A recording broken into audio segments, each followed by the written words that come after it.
적을 두려워하지 말라라는 제목입니다. 적을 두려워하지 말라. 안 두려워하죠? 적. 적이 우리의 적이 사탄이죠. 적을 두려워하지 마십시오. 적이 우리를 해하는 적군을 두려워하지 말라. 이렇게 오늘 모세가 백성들을 향해서 지금 선포하고 있습니다. 하나님의 말씀이죠. 하나님의 말씀을 대언하고 있습니다. 계속해서 이제 두 번째 설교 계속 우리 듣고 있는 중입니다. 신명기는 모세의 세 편의 설교로 되어 있다고 계속 말씀드리고 있지요. 신명기는 모세의 세 편의 설교로 이루어져 있습니다. 신명기의 내용은 그래서 레위기에 주어졌던 율법들을 재반복하고 재강조하고 재해석해주고 있습니다. 또한 민수기에 첨가된 예외의 규정들이 민수기에 보면 많이 우리 광야 생활하면서 첨가된 그런 예외의 규정들이 있었는데요. 그것들을 다시 더 자세히 설명해 주고 있고 그 사실들을 증거하고 보증해 주고 있습니다. 이것이 신명기가 지금 우리에게 하는 역할이죠. 따라서 이 신명기는 이 구약 성서 중에서 구약에서 아주 중요한 역할을 하고 있습니다. 그래서 모세의 세 편의 설교 중에서 이 첫 번째 설교는 이미 1장에서 4장까지 광야 생활을 회상하면서 기억하면서 그런 내용으로 이렇게 설교를 마쳤습니다. 그리고 이제 이어서 두 번째 설교를 5장부터 시작해서 지금 26장까지라고 했는데 우리가 지금 20장이죠. 20장을 살펴보고 있는 중에 있습니다.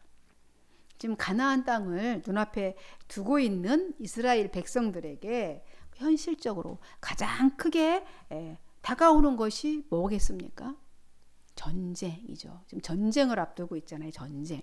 여기까지 인도하셔서 지금 여리고 요단강 여리고 맞은편 요단강 이 동편에서 지금 모압 평지에 진을 치고 지금 이 마지막 설교를 듣고 있는 거예요. 지금 뭐가 눈앞에 있죠? 지금 이제 우리가 해야 될 일이 이스라엘 백성들이 해야 될 일이 전쟁이에요. 가장 문제죠. 지금 전쟁이죠. 그래서 앞으로 닥칠 이 전쟁의 승패가 어떻게 될지 물론 하나님 말씀해 주셔서 함께 하시겠다고 했지만 어떻게 될지가 큰 문제지요.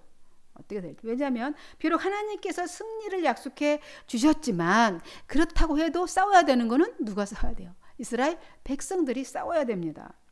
그 희생이 있겠습니까? 없겠습니까? 물론 치러야 될 희생도 있기 때문이라 이런 생각을 하기 때문에 두렵죠. 두려움이 있습니다. 마음을 다지고 영적으로 계속 말씀도 주셨고 무장을 했잖아요. 그동안 영적인 절개들도 주시면서 거의 이미 들어갔어. 이미 마음으로 생각은 이미 가나안 땅에 들어갔잖아요. 이미 그간에 또 민수기 여정 보고 신명기 살펴보면서 이미 들어갔어요. 믿음으로.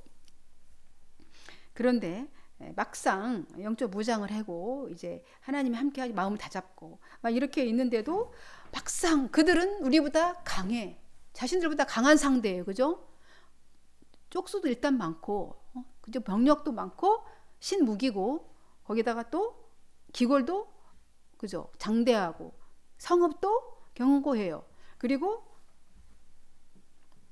뭡니까? 키도 크고 그죠? 견고한 성읍도 있다고 그랬잖아요. 막강한 상대죠. 그러니까 그 하나님이 약속해 주셨지만 어쩔 수 없이 두려움은 찾아옵니다. 느껴요, 인간이. 그게 연약함이죠. 인간의 연약함입니다. 아마 이스라엘 백성들도 하나님 앞에서 이런 모습을 보인 거죠. 보였습니다. 그러니까 하나님께서 이 말씀을 주신 거죠, 오늘. 하지만 하나님의 백성들은 결코 약한 존재입니까? 약한 존재가 아니죠. 인간 개인으로 민족 전체를 봤을 때는 너무나 보잘것없는 그러죠. 광야 40년을 휘몰아치고 다니면서 그냥 떠돌이 오합지졸이지만 그들은 강력한 군대예요. 정비된 군대, 훈련된 군대 앞에서 연약할 수밖에 없죠. 인간적으로. 그래서 인간적인 그런 모습이 있을 수 있겠지만 하나님의 백성들은 결코 연약한 존재가 아닙니다. 왜냐하면 하나님이 이 모든 것의 주인이기 때문에, 하나님이 강하신 분이기 때문에 누구도 감당할 수 없는, 하나님은 창조주 하나님이시기 때문에 약한 존재일 수가 없어요. 우리가, 왜냐하면 우리가 그런 신실한 그 하나님을 믿기만 하면, 그에 대한 신실한 믿음만 있으면 무슨 일이든지 할 수 있는 존재가 바로 하나님의 백성들이잖아요. 그래서 하나님 백성들은 약한 존재가 아니죠. 예수님께서도 그렇게 그래서 말씀하셨어요. 만일 너희에게 얼마만한 겨자씨만한 그런 믿음만 있어도 이 산을 명하여서 이 산아 저리로 옮겨져라, 이렇게 하면 옮겨진다고 했습니다. 이런 믿음만 있다면 어떤 상황에서도 두려움은 있을 수 없습니다. 그런데도 이제 가나안 전쟁을 앞두고 두려워하는 이스라엘 백성들은 하나님은 어떻게 대하실까요? 두려워하고, 내가 그들을 네 손에 붙여주었고 반드시 정복하게 될 거라고 하나님께서 약속을 거듭거듭 하셨는데도 지금 두려워하는 그들을 보시면서 하나님이 어떻게 하고 계십니까? 그들을 어떻게 대하고 있는지가 오늘 그 말씀인 것이죠. 네가 나가서, 구체하게 지금 구체적으로 말씀하죠. 적군과 싸우려 할 때에 말과 병거를 보면서 놀래가지고 얼마나 무섭겠어요. 백성이 너보다 많고 그런 것을 볼지라도 그런 거 두려워하지 말아라, 이렇게 말씀하시는 거예요. 그게 너희 애들이 지금 가다 보면 어떨지 뻔히 안 거잖아요. 그들의 말과 병거가 있어요. 이쪽에는 아무것도 없어요. 말이고 뭐고, 그죠? 병거도 없는데 그 병거를 보고, 사람들이 많은 것을 보고 두려워하지 말라, 이렇게 말씀을 하십니다. 그렇게 그들을, 아니 내가 있는다고 해서 짜증내지 않으시고 화내지 않으시고 그런 일이 있을 건데 두려워하지 말라, 이렇게 위로를 하고 계시는 것을 보게 됩니다. 그 까닭은 지금 말과 병거가 딱 눈에 이제 들어 있고, 이제 이미 정탐도 해봐서 어떻다는 것도 알고 있습니다. 숫자도 많아요. 크고 강합니다. 그렇기 때문에 이 고대 사회에서의 말과 병거, 그 나라의, 그 민족의 병력이죠. 군사력이죠. 우리 핵 갖고 있으면 지금 그거 가지고 엄청 위협하고 있잖아요. 핵 있는 나라들이 지금 이 시대에. 그때의 말과 병거는 바로 그런 것입니다. 국방력을, 누구도 말과 그런 병거를 많이 갖고 있으면, 애굽에서 900승이라고 그랬어요. 병거가. 그러니까 엄청난 거죠. 그러니까 그거 다 전부 다 어디다 밀어넣습니까? 홍해바다에 다 수장시켜 버리시는 하나님이신 거죠. 그 나라의 국방력을 과시해요. 누구도 감히 범접할 수가 없어요. 그래서 따라서 이 전쟁에 있어서 위협적인 존재가 바로 말과 병거인 거죠. 게다가 거기 견고한 성읍, 사람만 많을 뿐만 아니라 견고한 성읍도 있어요. 근데 사람이 숫자만 많은 게 아니라 그들은 커요. 장대한 민족이라 해서 거인족같이 큰 용사들이 많았습니다. 훈련된. 이를 잘 알고 계신 하나님께서도 이제 백성들이 두려워할 만하다고 생각을 하셨겠죠. 그래서 지도자 모세를 통해서 이렇게 백성들에게 전하라고 하시는 겁니다. 그들을 두려워하지 말라고 위로하시는 것이죠. 왜 두려워하지 말아야 합니까? 왜냐하면 아직까지 뒤돌아보아서 기억했을 때 1편 설교에서도 애굽에서 또 어떻게 했어요? 하나님이 그들을 구원하신 분이기 때문에 도저히 인간적인 계획이나 방법으로는 상상할 수 없는, 오롯이 인간이 어떻게 한 것이 아니라 오롯이 하나님께서 구원해내신 일이잖아요. 그 작업이잖아요. 출애굽이라는 자체가. 노예였던 민족 전체를 해방시켜서 그렇게 이끌어낼 수 있는 분은 오직 하나님 한 분밖에 없습니다. 인간이 누가 그렇게 하실 수 있겠습니까? 어느 인간이. 그렇기 때문에 두려워하지 말라는 거예요. 두 번째로는 하나님은 초자연적인 능력 갖고 계신 분이시기 때문에 그렇습니다. 이미 10가지의 거기에 뭘 내리셨어요? 재앙을 내리셨어요. 그들에게 10가지 이적을 베풀었단 말이죠. 그런 초자연적인 능력을 가지신 분을 이미 너희들도 보았지 않느냐. 그죠? 1세대들은 이미 다 경험했고 보았어요. 비록 지금 2세대들이지만 이미 그걸 전에 들었고 그렇게 인도했다는 것도 알고 있습니다. 인간의 힘으로는 도저히 할 수 없는 홍해바다의 물을 쫙 기둥처럼 세워서 갈라 놓으셨던 분이십니다. 초능력자이시죠. 백성을 그렇게 건너가게 하신 놀라운 그런 기적을 체험케 하셨던 그런 놀라우신 하나님이십니다. 그러니 두려워하지 말라. 이렇게 다시 모세의 입을 통해서 회상시키면서 그들에게 위로를 주고 있는 거죠. 세 번째로는 하나님은 전신갑주를 입혀주시는 분이시다라는 거죠. 전신갑주가 뭡니까? 전신갑주는 전쟁, 그죠? 영적인 전쟁을 갈 때 전신갑주를 씁니다. 구원의 투구와, 그죠? 가슴에 뭘 하죠? 흉패와 진리의 허리띠, 그죠? 복음의 신발, 이것들이 전신갑주, 영적인 전신갑주인데 이 투구 이런 거 다 전쟁에 쓰는 용어들이죠. 이제 그런 분이셔요. 전신갑주를 입혀주시는 분이십니다. 세상 등 사람들처럼 창, 칼, 뭐 이런 많은 군대 그런 것으로 싸우시는 분이 아니라 여호와 만군의 하나님만을 의지하면 되는 싸움이라는 거예요. 다윗이 그랬던 것처럼 정확하게 다윗은 외치고 나가잖아요. 만군의 여호와의 이름으로 내가 나가노라. 갑옷도 입혀줬잖아요, 사울이. 근데 갑옷을 벗었어요. 자기가 입던 옷이 아니기 때문에 오히려 전쟁에 불편했기 때문에 안 입었습니다. 그가 칼도 없이 갔죠. 전쟁하면서 칼도 없이 갔잖아요, 다윗이. 뭐만 가지고 갔어요? 자기가 쓰던 평상시에 쓰던 돌맷, 그죠? 물맷돌만 갖고 갔어요. 칼도 없이. 그런데 그 자기가 평소에 쓰던 물맷돌을 쐈을 때 표적이 크다 이렇게 생각한 거잖아요. 골렛이 커서 무섭다가 아니라 표적이 크다, 잘 맞겠다, 그죠? 표적이 크면 잘 맞추는 거잖아요. 널 쏠 수 있는 부위도 많고 잘 보이지, 표적이. 그래서 정확하게 머리 인중을 맞춰서 쓰러뜨리잖아요. 쓰러뜨려서 칼이 없으니 골리앗의 칼로, 주변에 떨어져 있는 칼로 그 목을 베입니다. 전쟁, 칼을 가지고 가는 싸움이 아니었습니다. 그러니 두려워하지 말라는 말입니다. 그리고 이제 곧 전쟁에 임하게 될 텐데 적들과 싸울 곳에 가까이 가면 이제 제사장들이 할 일이 있다, 이렇게 말씀하십니다. 제사장들이 할 일이 뭐예요? 그것이 뭐냐면 군사들에게 용기를 주는 일이에요. 제사장이 할 일인, 제사장이 하는 일이 용기를 북돋아주고 격려하는 말입니다. 이 성도들이 힘들고 지쳤을 때 그들에게 할 수 있는 역할이 뭐냐면, 목사의 역할이 바로 용기를 주는 것이죠. 격려하는 것입니다. 잘 될 겁니다. 반드시 이길 겁니다. 승리할 겁니다. 외치는 것입니다.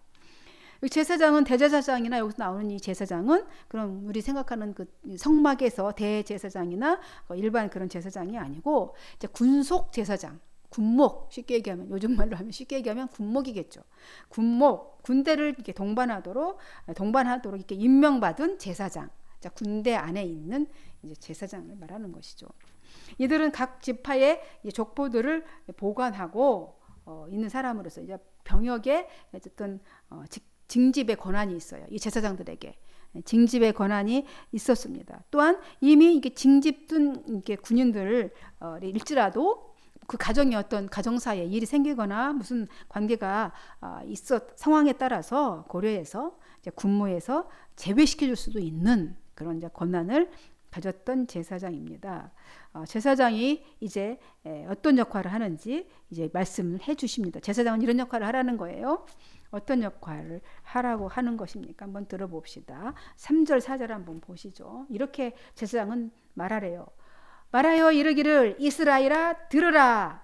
너희가 오늘 너희의 대적과 싸우려고 나왔으니 마음에 겁내지 말며 두려워하지 말며 떨지 말며 그들로 말미암아 놀라지 말라. 너희 하나님 여호와는 너희와 함께 행하시며 너희를 위하여 너희 적군과 싸우시고 구원하실 것이라. 이렇게 외치라는 거예요. 그러니까 성도 여러분, 두려워하지 마십시오. 핵전쟁이 있어도 두려워하지 마십시오. 재앙이 닥쳐도 두려워하지 마십시오. 왜냐하면 여러분의 하나님께서 여러분을 지키시고 보호할 것입니다. 담대하십시오. 이렇게 선포하라는 것이죠. 그게 제사장이 할 일이었어요. 친히 너희 원수를 하나님께서 쳐부술 것이다. 여러분에게 반드시 승리를 안겨줄 것입니다. 여러분은 반드시 영생을 얻었습니다. 반드시 여러분은 천국에 승전고를 울리며 올라갈 것입니다. 두려워하지 마십시오. 이제 이렇게 외치는 겁니다. 전쟁에 있어서 제사장의 역할이 아주 중요하죠. 그래서 중요하죠. 아주 중요합니다. 왜냐하면 그들에 의해서 군인들의 사기가 그죠? 올라가죠. 좌우될 수 있는 거기 때문에 아주 중요하죠. 이렇게 군인들의 사기를 이렇게 한껏 높게 올려놓고 다음에 이제 뭐라고 하냐면 다음에는 이제 책임자들에게 이렇게 말하는 거죠. 이제 징집해라. 징집 규정을 말해주고 있습니다. 지휘관들에게 사기가 이제 막 충천. 와 이제 우리가 반드시 이긴다. 이제 이렇게 올라갔어. 그다음에 이제 징집 규정 이제 말해줍니다. 5절에서 8절까지 그 얘기예요. 쭉 있습니다. 새 집을 짓고 이제 낙성식을 못했어. 이제 군인을 징집하는데 이제 했어요. 근데 사기를 와 이제 우리 전쟁에 나가면 반드시 승리할 거다 이렇게 이제 사기가 이제 하늘 끝까지 올라갔을 때 새 집을 짓고 낙성식 행하지 못한 자들이 있냐? 아직 안 들어가 봐서 못 살아봤어 그 집에서 이렇게 말하는 거죠. 그러면 집으로 돌아가도 좋다. 그런 사람 집에 돌아가라. 왜냐하면 혹시 이 사람이 전쟁에 나가 죽을 수도 있는데 새 집 지어놓고 한 번도 못 살아보면 너무 원통하잖아요. 그러니까 돌아가라. 그래서 그렇게 하라고 그럽니다. 그리고 혹시 새로운 포도원을 이제 만들어 놨어. 거기에 이제 갓지파, 문하세지파, 반지파이 동쪽에 있잖아요. 이미 터 잡아놨지. 이미 이제 거기에서 정착하고 어느 정도 살았으니 이미 그 새 포도원도 만들어 놓고 한 번도 그 과실을 수확해 보지 못하고 먹어보지도 못했냐? 가서 그러면 돌아가도 좋다. 왜냐면 또 죽으면 한 번도 포도만 만들어 놓고 심어 놓고 먹어보지도 못하고 죽으면 가족들이 얼마나 마음 아프겠어요. 그렇죠? 그러니까 돌아가라. 또 약혼만 하고 아직 결혼하지 않은 사람도 돌아가도 좋다. 약혼식은 먼저 이제 이미 절차 알죠? 유대인의 그 결혼 절차. 약혼이 먼저 그렇게 약혼은 정식 결혼이나 마찬가지 이미 이제 이렇게 법적으로 약혼이 이제 혼인 되는데 결혼식을 하지 않았으면 합방이 안 되는 상태인 거죠. 결혼하지 않은 사람은 돌아가도 좋다는 거예요. 자, 그가 전사하면 어떻게 돼요? 그 약혼녀와 다른 사람이 결혼하게 되겠죠. 그래서 그런 사람도 돌아가라 이렇게 얘기합니다. 그리고 지휘관들은 다시 한번 장병들에게 물어봐라. 이제 이렇게 갈 사람이 이제 출연했잖아요. 새집 짓고 못 살아본 사람, 이제 포도원 만들어 놓고 못 먹어본 사람, 그다음에 약혼해 놓고 아직 결혼하지 못한 사람, 그리고 나머지도 물어보라는 거예요. 그런데 여러분 가운데서 혹시 두려워서 마음이 약해진 사람이 있습니까? 마음 약해졌어요? 만일 그렇다면 그런 사람도 돌아가도 좋습니다.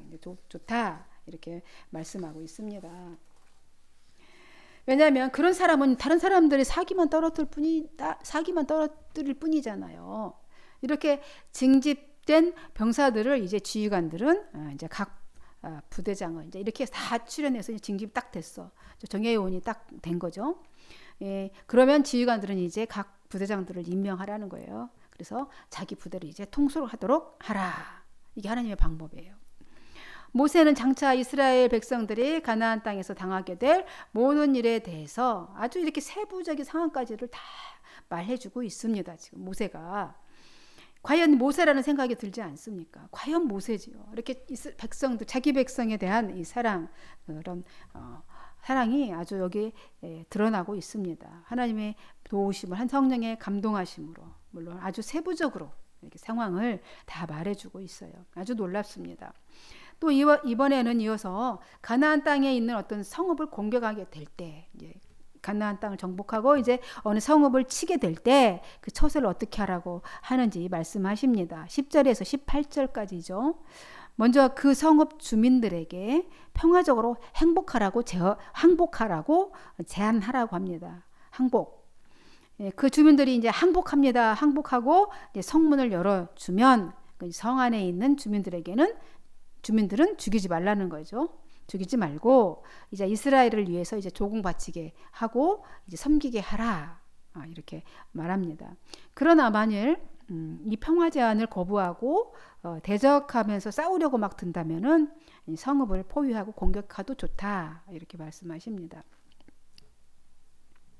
하나님께서 이미 이제 항복하고 평화에 좀 평화적으로 항복하라. 그냥 그러면 살려주겠다 했는데 끝까지 버티면 죽이라는 거죠. 이제 공격하라는 거죠. 하나님께서 그 성읍을 이스라엘 손에 넘겨주시거든. 이제 그 성읍의 남자들은 모조리 칼로 죽이고 그래요. 남자들을 다 죽이래. 다 죽여래. 불쌍하죠. 전쟁에 나가서 열심히 앞장서서 모조리 다 죽이래. 그리고 왜냐면 다시 남자들은 또 전쟁을 일으킬 존재들이잖아요. 또 살려두면. 그러니까 힘없는 여자와 어린아이, 가축과 그 성 안에 있는 모든 것들은 전리품으로 차지하라 합니다. 적들에게 이렇게 탈취한 것은 다 하나님께서 주신 것이니까 마음껏 가져라 말씀하십니다. 하지만 이런 규정은 이스라엘 백성들이 사는 곳에서 아주 멀리 떨어진 성읍들을 정복할 때만 해당되는 규정들이에요. 가나안 땅 여기에 있을 때 이 아까 아몰 족속 얘기했죠. 7족속. 그 족속들은 무조건 다 진멸하라입니다. 무조건 진멸해야 됩니다. 이거는 이제 그 지역에서 좀 떨어진 성읍들을 정복할 때 영토 확장할 때 규정들이에요. 그런 하나님께서 이스라엘 백성에게 기업으로 주신 이 가나안 땅의 성읍들에는 모든 호흡 있는 자들은 하나도 살려두어서는 안 된다. 아까 그 말씀인 거죠.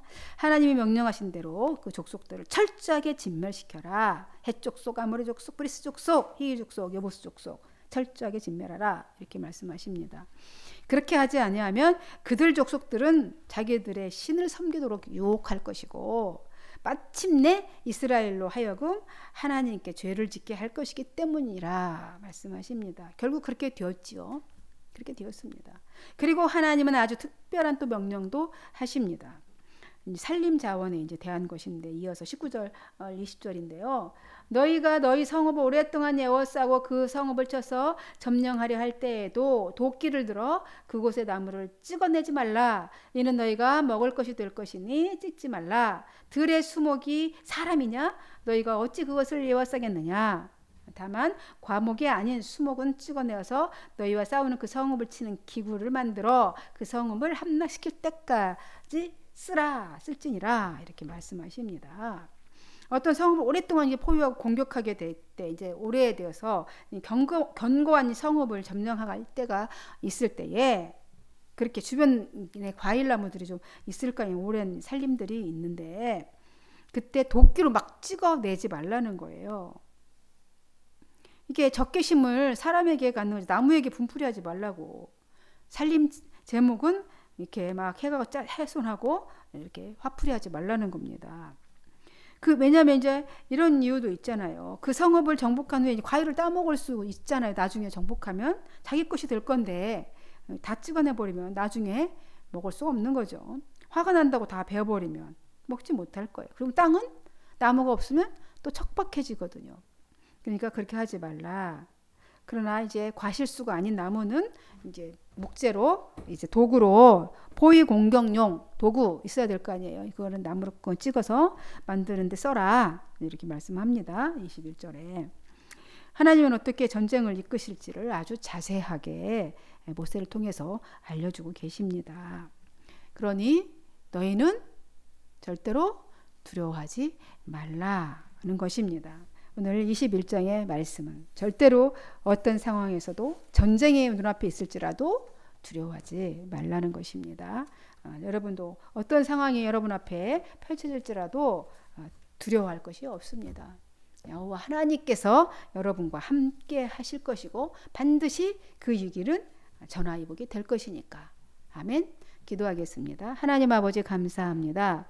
오늘 하나님께서 절대로 너희는 세상도 두려워하지 말라. 적을 두려워하지 말라. 사탄 마귀도 두려워하지 말고 너희는 온전히 여호와 하나님만 의지하라. 오늘 말씀하십니다.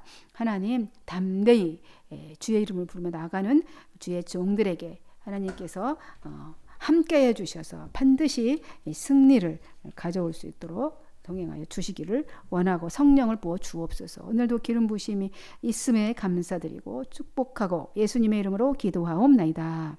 아멘.